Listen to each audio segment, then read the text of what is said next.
whole ramp is draining into this area here, and then that heads to the wash.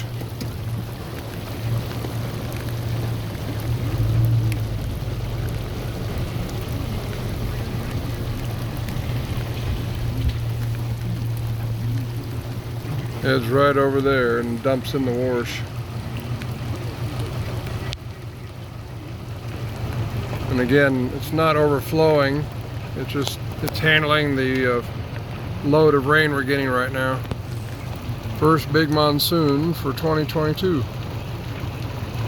So the ramp drains reasonably well. It's not overflowing, but when we get saturated, it's when it can, but it hasn't done it in quite a few years due to the taxiway that Jones put in, which are not there now.